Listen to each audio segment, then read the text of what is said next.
إن الحمد لله نحمده ونستعينه ونستغفره ونعوذ بالله من شرور أنفسنا ومن سيئات أعمالنا من يهده الله فلا مضل له ومن يضلله فلا هادي له وأشهد أن لا إله إلا الله وأشهد أن محمدا عبده ورسوله يا أيها الذين آمنوا اتقوا الله حق تقاته ولا تموتن إلا وأنتم مسلمون يا أيها الناس اتقوا ربكم الذي خلقكم من نفس واحدة وخلق منها زوجها وبث منهما رجالا كثيرا ونساء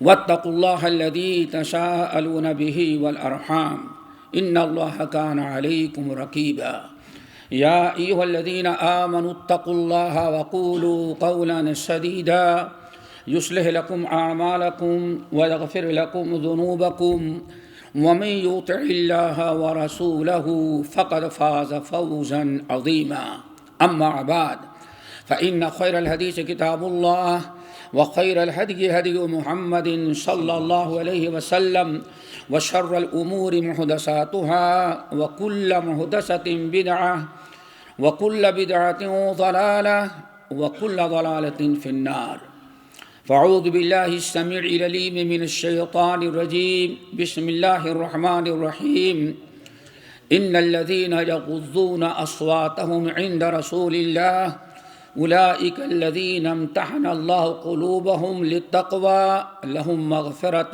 وأجر عظيم. صدر اجلاس، علماء کرام، معزز سامعین، نوجوان ساتھیوں، دینی ماں اور بہنوں، کافی دیر سے آپ حضرات بیٹھے ہوئے ہیں اور حقیقت یہ ہے کہ ابھی آخر مغرب کے بعد جو دو تقریریں ہوئیں، اب ان کے سن لینے کے بعد اگر اسی پر بات ختم کر دی جاتی تو شاید وہ ٹیسٹ باقی رہتا. میٹھا آم کھا لینے کے بعد اگر کھٹا آم کھا لیا جائے تو سارا مزہ بدل جاتا ہے. وہ ایک اچھی باتیں تھیں یاد رکھنے کی. شیخ نے جو کہا بھی اور شیخ ذکاء اللہ نے جو خصوصی چند باتیں کہیں ان کو یاد رکھنے کے لیے کافی تک اسی پر اکتفا کیا جاتا. بہرحال الامر فوق الادب ہے.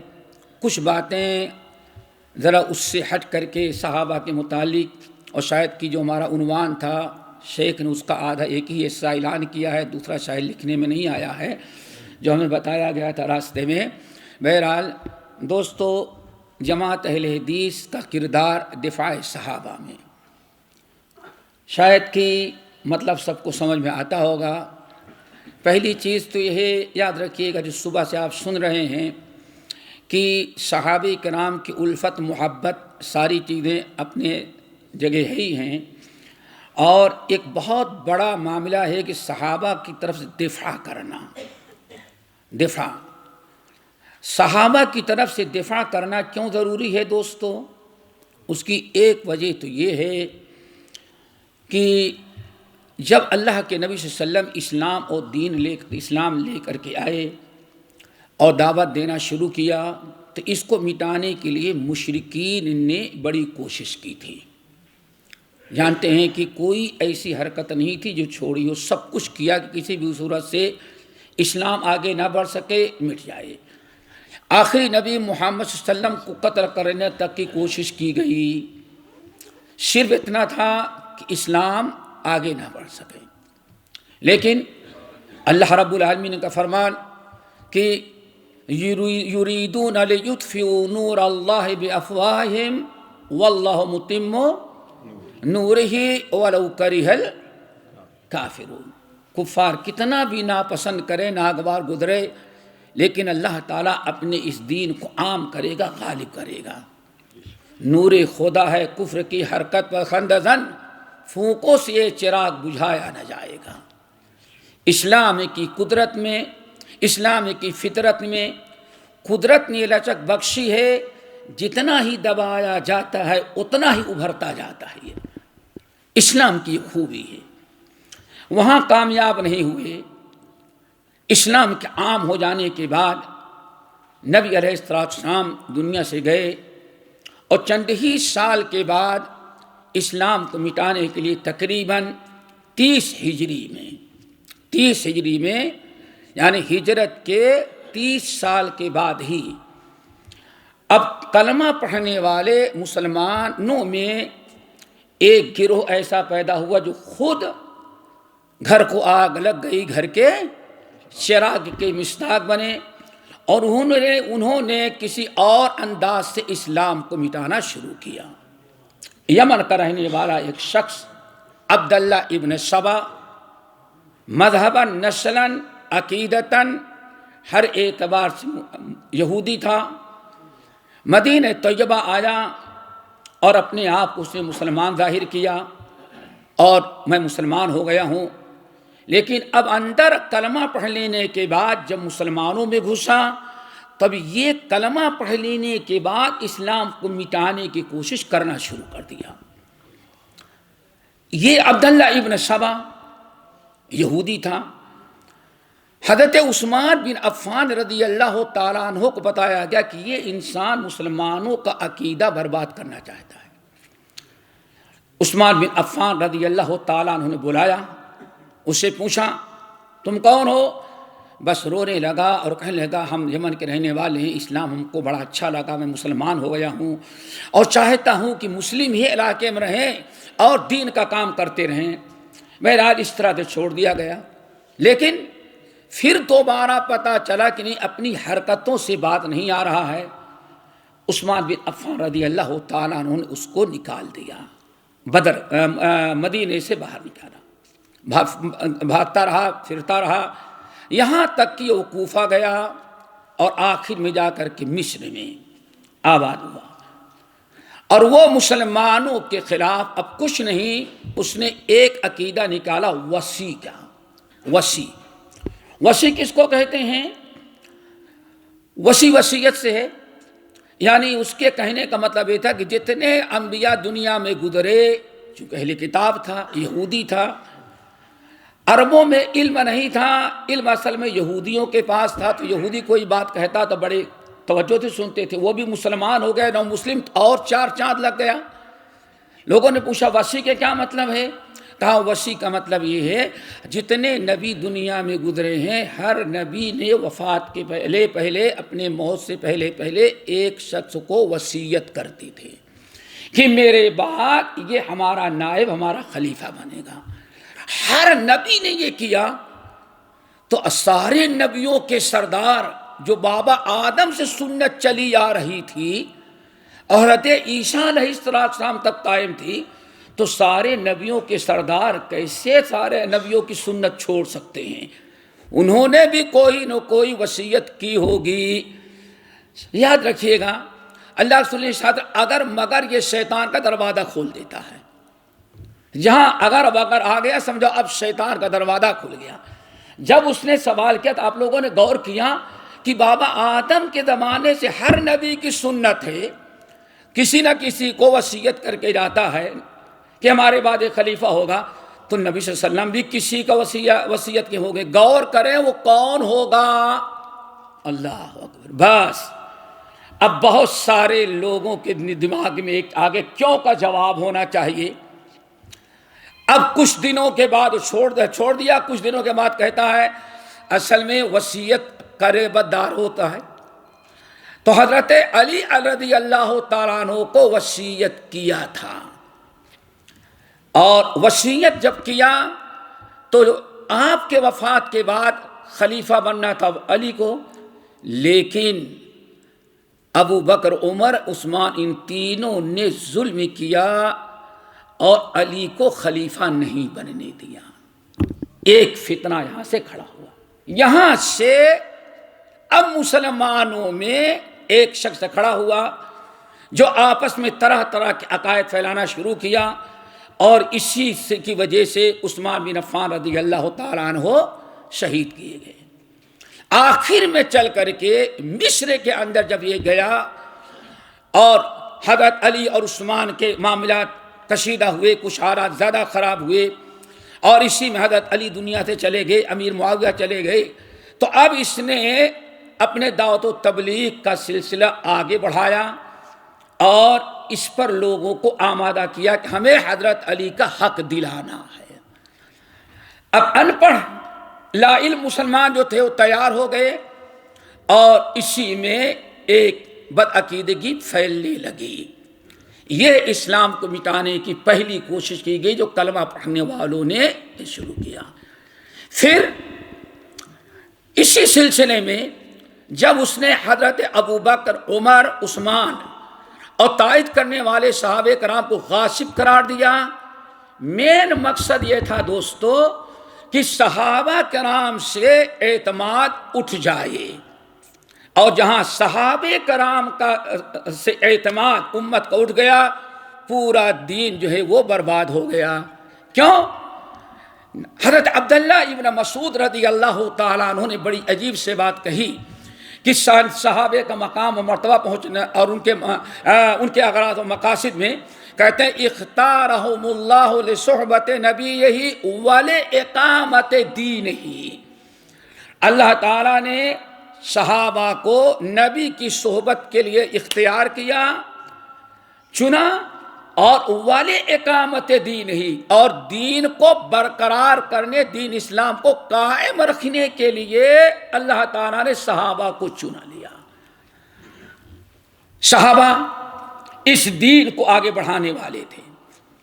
اب لوگ عبداللہ بن سوا سے سلسلہ شروع ہوا تاکہ صحابہ کرام کی ذات کو مخدوش قرار دے دیا، غیر معتبر، اور صحابہ کرام اگر غیر معتبر ناقابل اعتبار رہ گئے تو اب قرآن اور حدیث کی منمانی تشریح تفسیر کر کے آدمی جتنا چاہے وہ بگاڑ سکتا ہے۔ تو ہم سب کے لیے اس لیے صحابہ کی حمایت اور نصرت ضروری ہے، اور صحابہ کرام رضوان اللہ علیہ اجمعین کی طرف سے دفاع کرنا ضروری ہے کہ اللہ نے ان کو دین کے قائم کرنے کے لیے، دین کو آگے بڑھانے کے لیے منتخب کیا ہے۔ اور اگر آپ نبی صلی اللہ علیہ وسلم کے لائے ہوئے دین اور اس شریعت کو صحابہ کرام قائم کرنے میں کتنی کوشش کی، بہت ساری باتیں سن چکے ہیں، بس ایک مثال دے کے ہم آگے بڑھ جاتے ہیں۔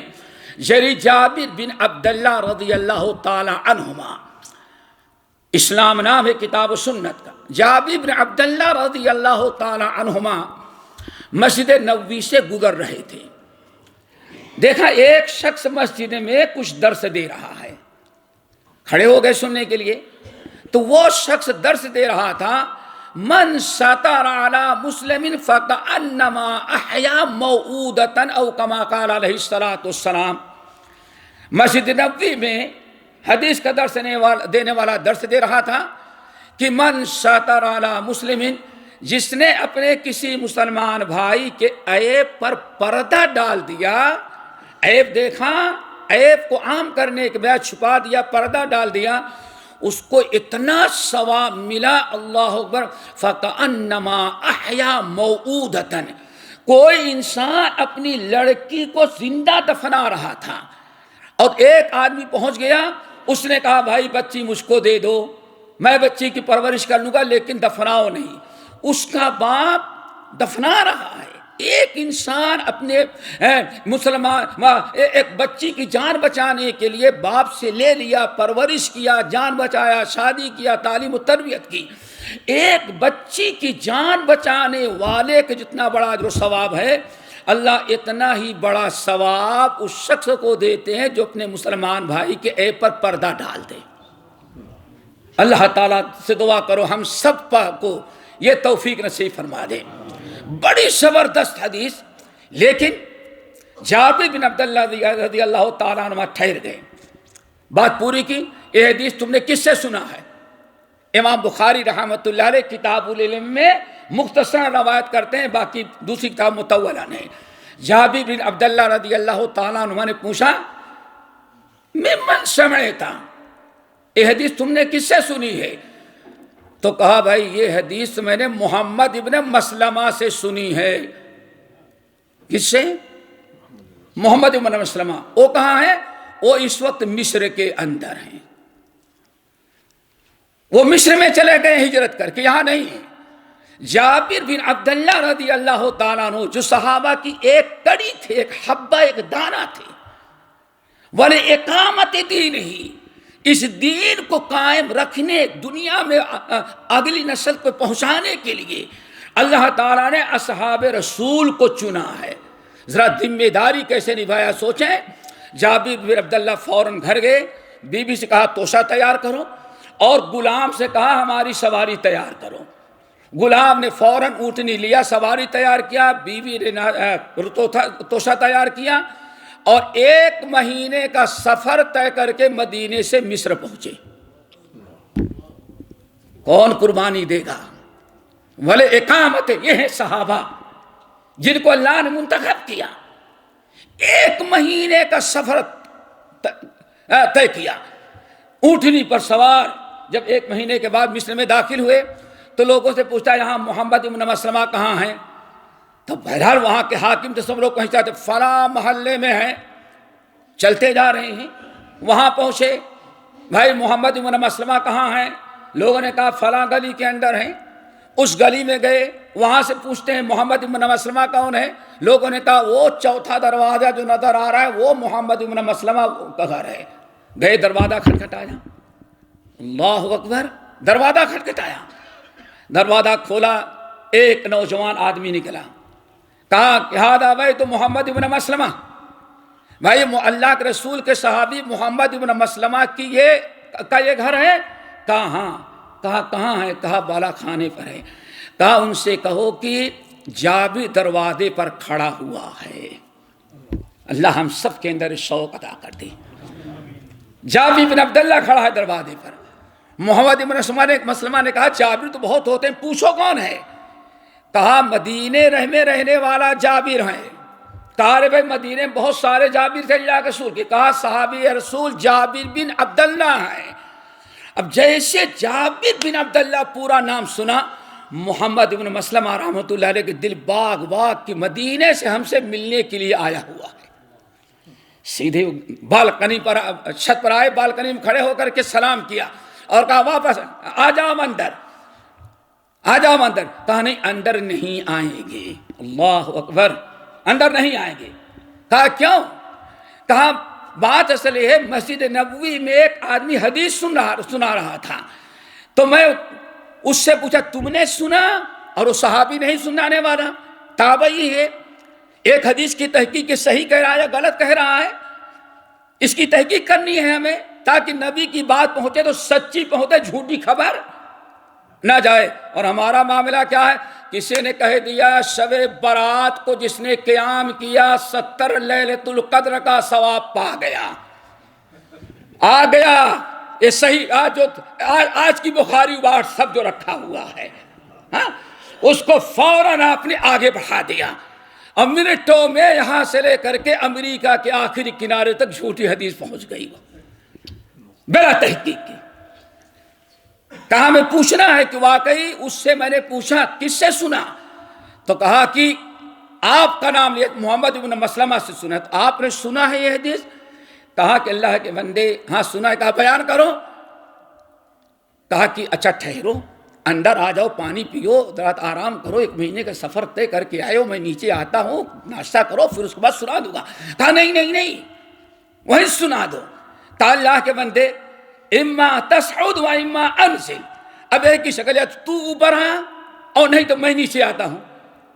جابر بن عبداللہ لا تصعد ولا لا اسعد ولا تنزل، نہیں نہیں، نہ میں یہاں اتروں گا اور نہ تم نیچے، میں نہ چڑھوں گا نہ تم نیچے اترو گے۔ کہا اللہ کے بندے کیوں؟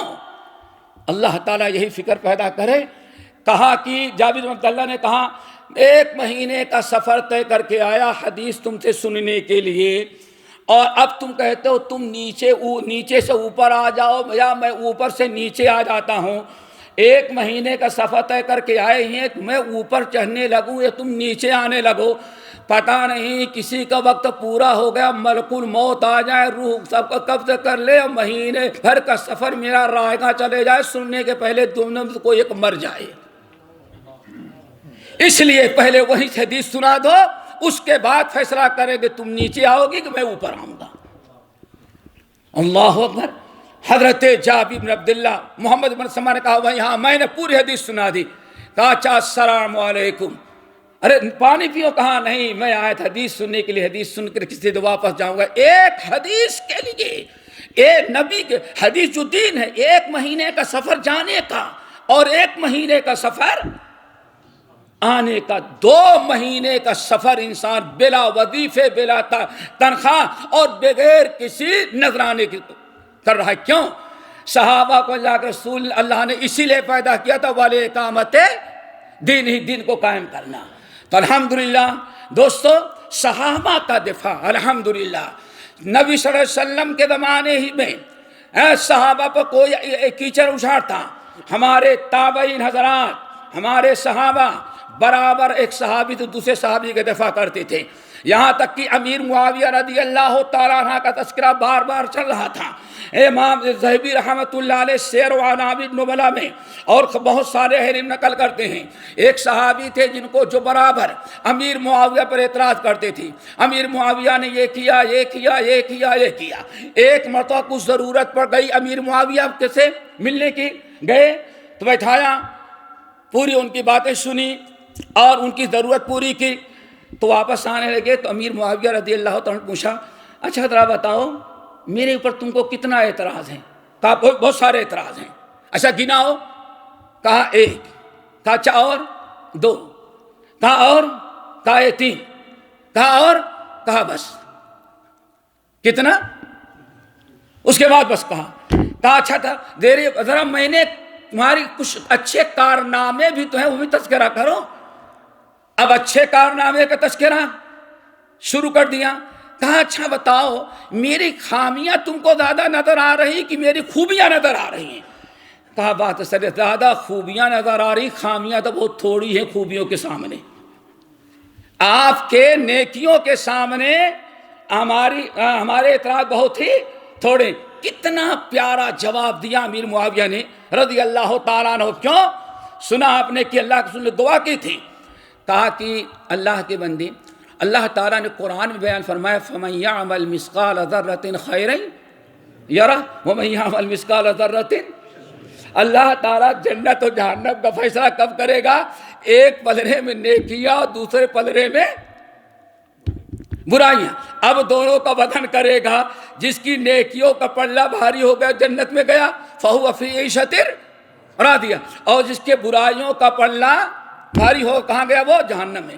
کہا اللہ تعالیٰ تو جنت و جہنم کا فیصلہ ایسا کرے گا، اور آپ عجیب آدمی ہیں، میری 3 غلطیاں کو ہزاروں خوبیوں پر تم بھاری کر دیتے ہو۔ اللہ اکبر۔ صحابی کہتے ہیں میں پانی ہو گیا، میں نے توبہ کی، آئندہ کبھی امیر معاویہ کے خلاف کوئی ایک بات نہیں کروں گا۔ آنکھیں ہماری کھول دی کہ انسان کون ایسا ہے جو معصوم عن الخطا ہو، چند خطائیں ہیں تو ہزاروں خوبیاں ہیں۔ تو میرے بھائیوں، بات عرض کر رہا تھا، اس لیے ہمارے لیے ضروری ان کی طرف سے ہم دفاع کریں۔ الحمدللہ یہ جماعت اہل حدیث، آپ سب سے پہلے ہماری نگاہ میں ہم نے جو تحقیق کیا، سب سے پہلے جب شیعہ مذہب عبداللہ ابن سبا کی وجہ سے قائم ہوا اور طرح طرح سے صحابہ کرام کو مطعون قرار دیا جانے لگا، تو سب سے پہلے امام احمد بن حنبل رحمۃ اللہ علیہ، جن کا لقب امام اہل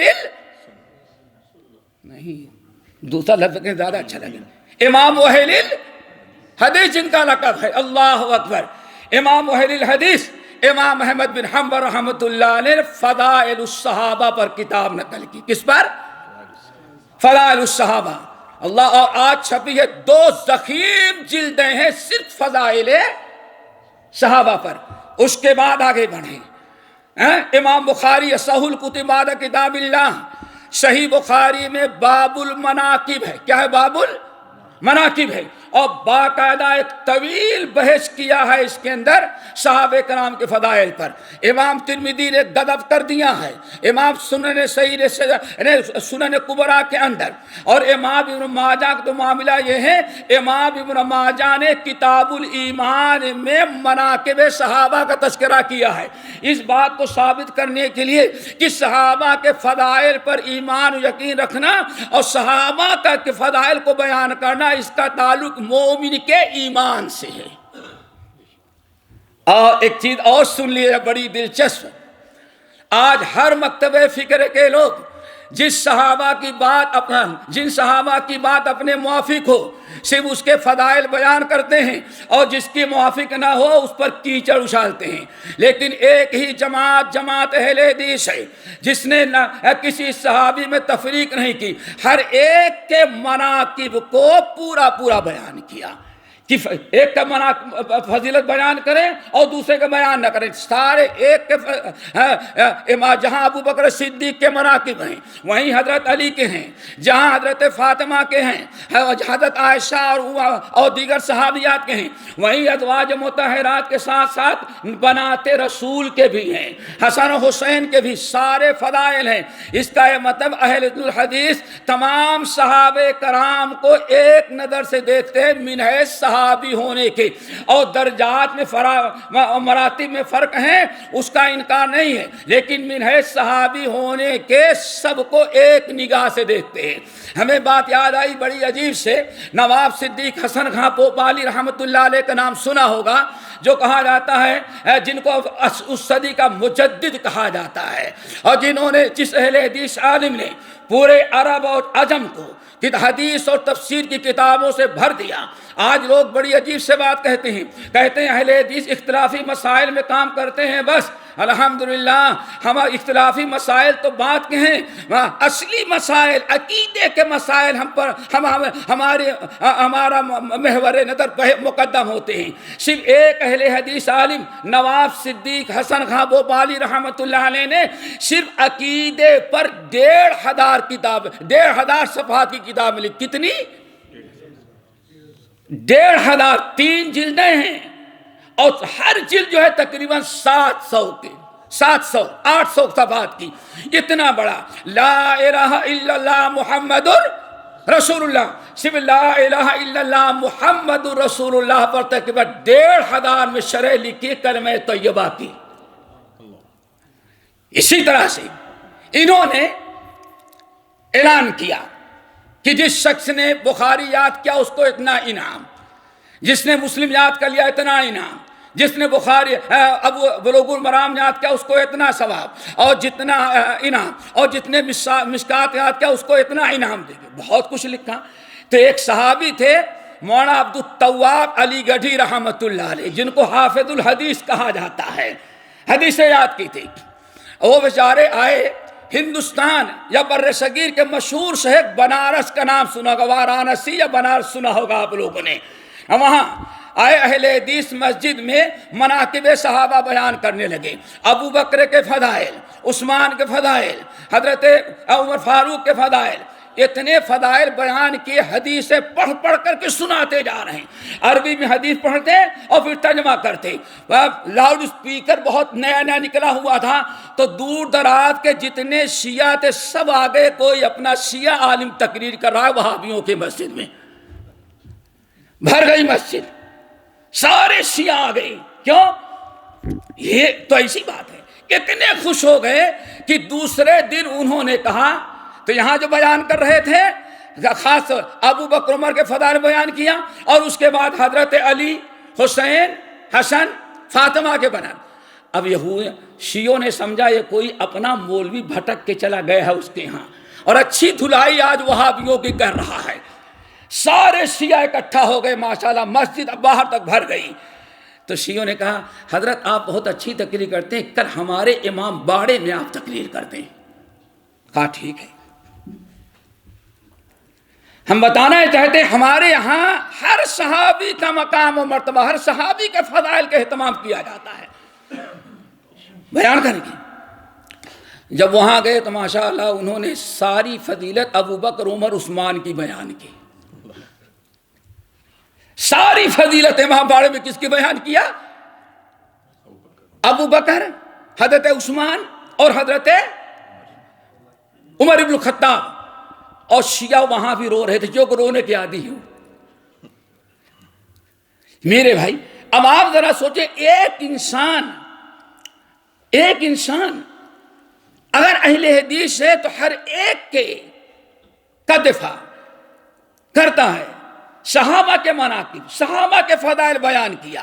اسی طرح سے آپ دیکھیں دوسرا امام اہل حدیث جو امام ابن خزیمہ رحمۃ اللہ علیہ کے ساتھی تھا، امام ابن مندہ رحمۃ اللہ علیہ نے معرفت الصحابہ، یہ وہ لوگ ہیں جو صحابہ ستہ کے زمانے میں تھے، باقاعدہ علماء اہل حدیث اور ان محدثین نے برابر کتابیں لکھ لکھ کر کے صحابہ کرام کا دفاع کرنا شروع کیا، یہاں تک کی بات آگے بڑھی جب اہل بدعت پیدا ہو گئے اور طرح طرح کی مشکلات کھڑے کی، جب عقائد میں کتاب لکھی جانے لگی، امام احمد بن حنبل نے اصول السنہ لکھا، ان کے بیٹے عبداللہ نے اصول السنہ لکھا، امام محمد بن نصر نے کتاب السنہ لکھا، یہ جتنے لوگوں نے کتابیں لکھی تیسری صدی میں، ہر ایک نے صحابہ سے محبت کرنے کا اور صحابہ کی عدالت کا اور صحابہ سے پر ایمان رکھنے اور ان کے صادق ہونے کا، امین ہونے کا باقاعدہ تذکرہ کیا۔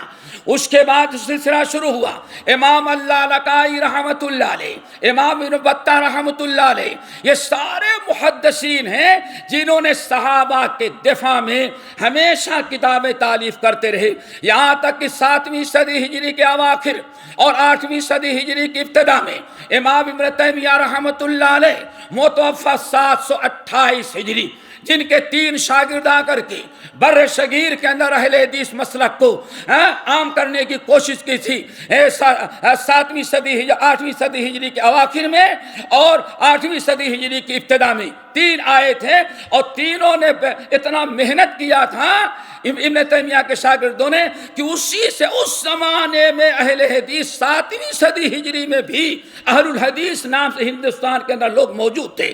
بہرحال دوستو، جب امام ابن تیمیہ رحمت اللہ علیہ کے زمانے میں جب شیعیت کا غلبہ ہوا تو وہاں ایک ایسی کتاب لکھی جس نے ساری شیعیت کے زور و طاقت کو دفنا دیا، منہاج السنت النبویہ، منہاج السنت النبویہ، یہ تقریباً 4 جلدوں کے اندر ایک کتاب ہے اور اردو میں ترجمہ بھی ہوا ہے۔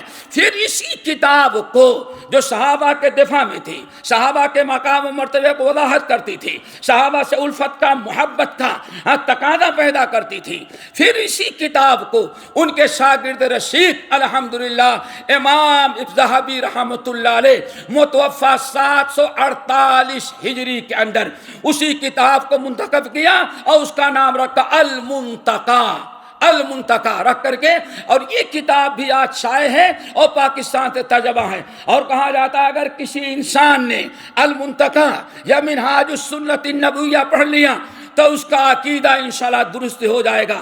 آپ جانتے ہیں کہ سب سے بڑا مسئلہ خلافت کا تھا، جس کی طرف ہمارے قاری ذکا اللہ صاحب نے اشارہ کیا۔ یہ شیعیت کے اندر خلافت کوئی بڑی اچھی چیز ہے، لیکن خلافت خلیفہ ہوگا، ایسا نہیں کہ ہاں رسول سے مقام و مرتبہ بڑھا دیا جائے۔ خلافت علی منہاج النبوہ جو ہے، خلافت ہوگی، عدل و انصاف کے ساتھ ہوگی، لیکن رسول کے بعد ہی ہوگا، کتاب و سنت کی اتباع کرنی پڑے گی۔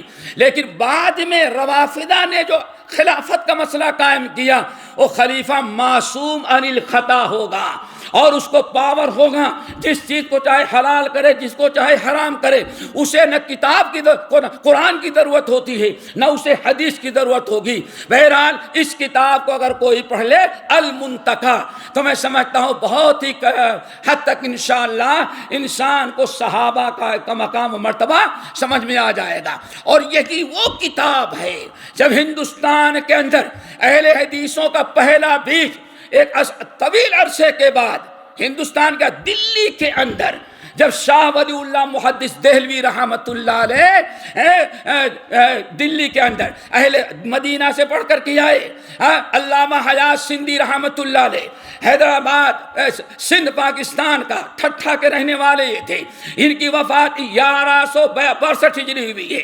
یہ جب مدینہ طیبہ گئے، وہاں کے لوگوں نے نکالا اور مدینہ طیبہ چلے گئے، مسجد نبوی میں حدیث کے مدرس بنے، اور ہندوستان سے شاہ ولی اللہ محدث دہلوی حدیث پڑھنے کے لیے آئے، یمن سے محمد بن اسماعیل صنعانی آئے، نجد سے محمد بن عبد الوہاب نجدی آئے۔ یہ بھی بڑی عجیب سے بات ہے دوستو، ایک عالم ہندوستان کا ہندی عالم، سندھی عالم علامہ محمد حیات سندھی رحمت اللہ علیہ مسجد نبوی کے اندر بیٹھ کر کے جس نے کام کیا دفاع صحابہ میں، الحمدللہ پوری دنیا میں اس سندھی عالم کے برکت کے بات عام ہو گئی۔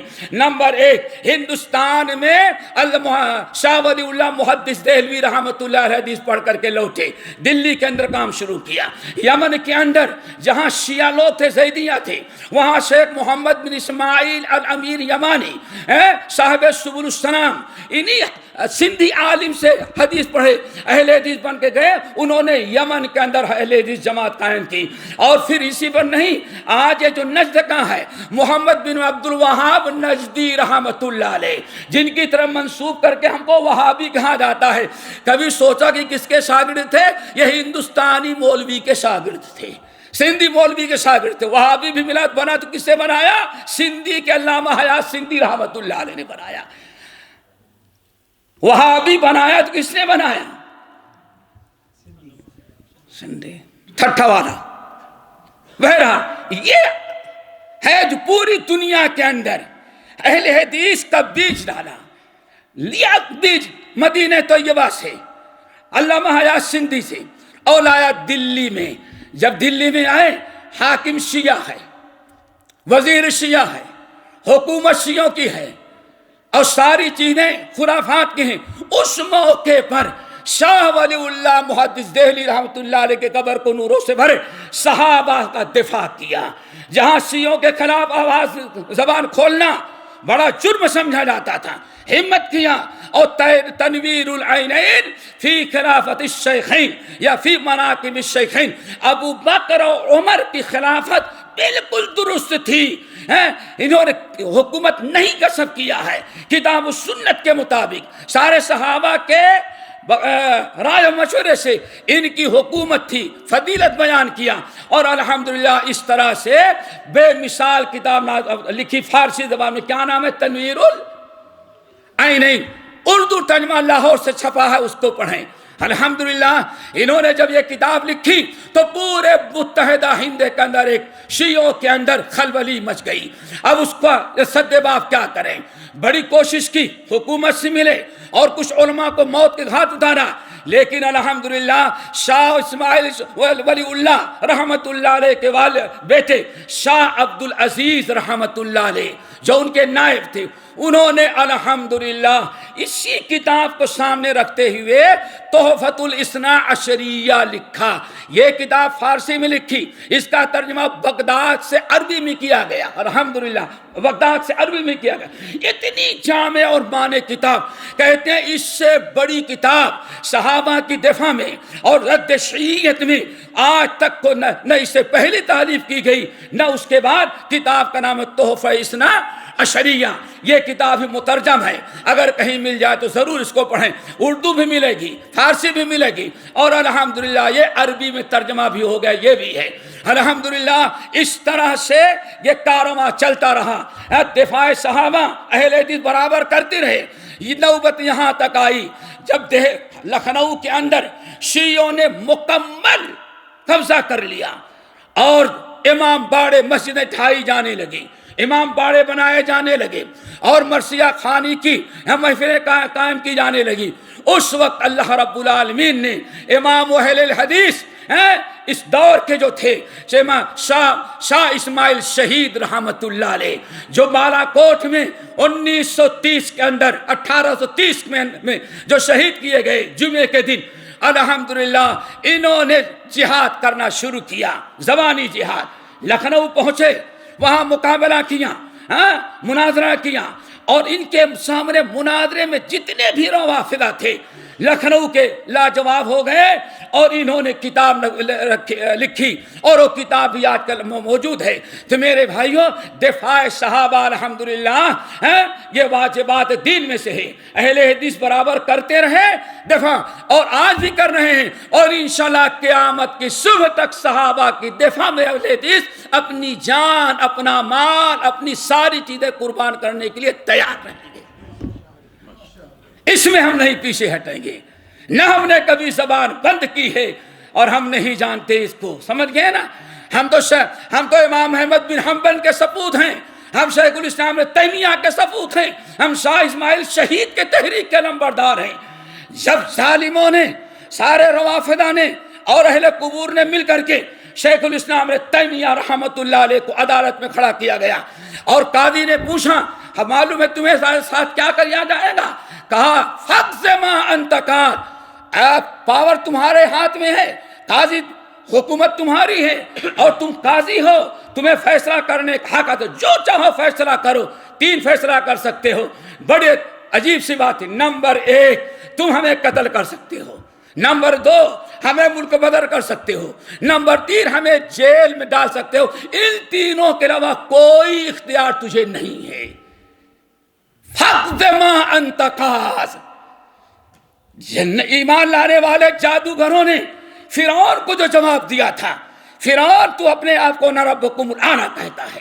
فرعون تو اب تیرے پاس پاور ہے، فوج تیری ہے، ملک تیرا ہے، حکومت تیری ہے، پولیس تیری ہے، عدالت تیری ہے. فقد ما انت قاض. اے فرعون جو کرنا چاہتا ہے کر ڈالے، لیکن موسیٰ اور ہارون کا لایا ہوا دین ہم نے اسلام قبول کر لیا ہے. شہید ہو جائیں گے لیکن اس دین کو چھوڑنے کے لیے تیار نہیں. بالکل یہی چیز کہا شیخ الاسلام ابن تیمیہ نے. فقد ما انت قاض. اے قاضی سارا پاور تمہارے پاس ہے، ہتھکڑیاں ہمیں لگی ہیں، کیا کر سکتا ہے؟ یا تو ہمیں سزائے موت دے سکتا ہے، یا ہمیں قید کر سکتا ہے، یا ہمیں ملک بدر کر سکتا ہے، اور تینوں پر ہم خوش ہیں. نمبر 1 اگر تو مجھے قتل کرے گا تو موتی شہادہ، بڑی خوش نصیبی ہوگی کہ مجھے تو نے شہید کیا. شہادت ہے مطلوب و مقصود و مومن، نہ مال غنیمت نہ کشور کشائی. جان لے لے ہم شہید ہو جائیں گے. اور اگر تو مجھے جیل میں رکھے گا، قید کر دے گا، تو میں سمجھوں گا میں وسجنی راحت.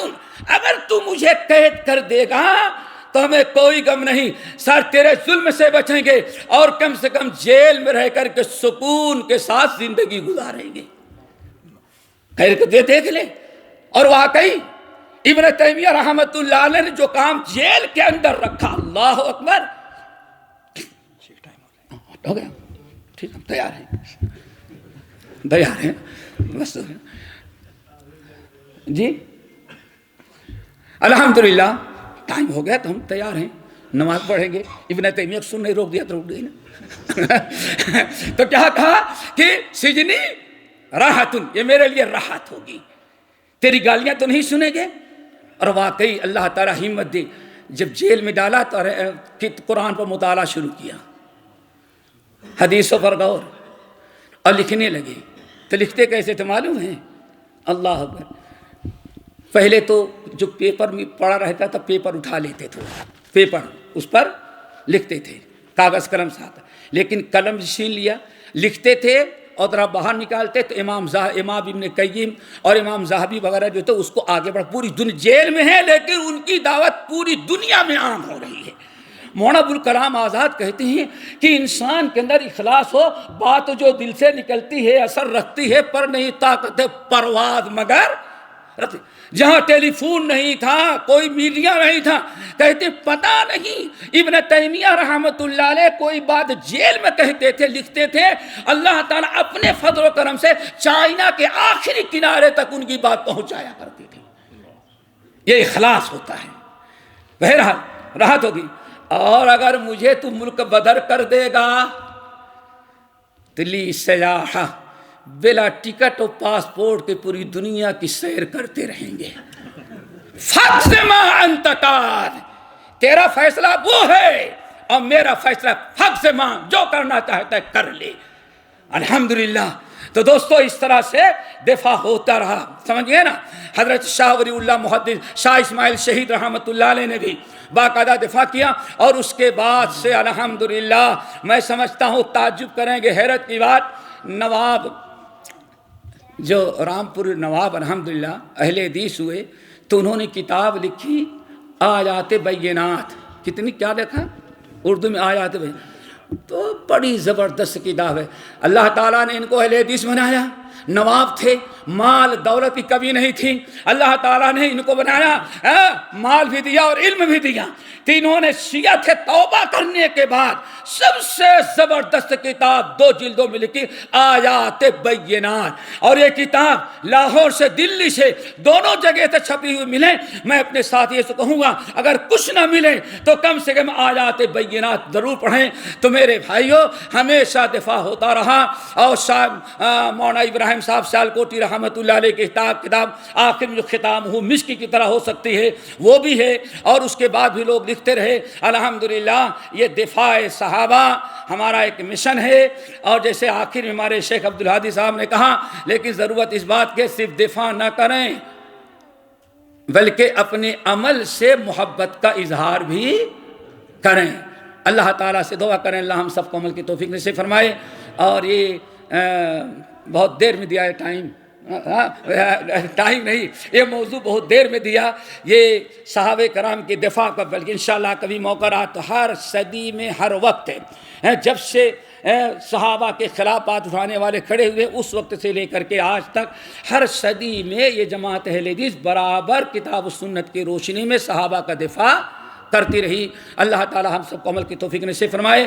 اقول قولی ھذا واستغفر اللہ من کل ذنب واتوب الیہ۔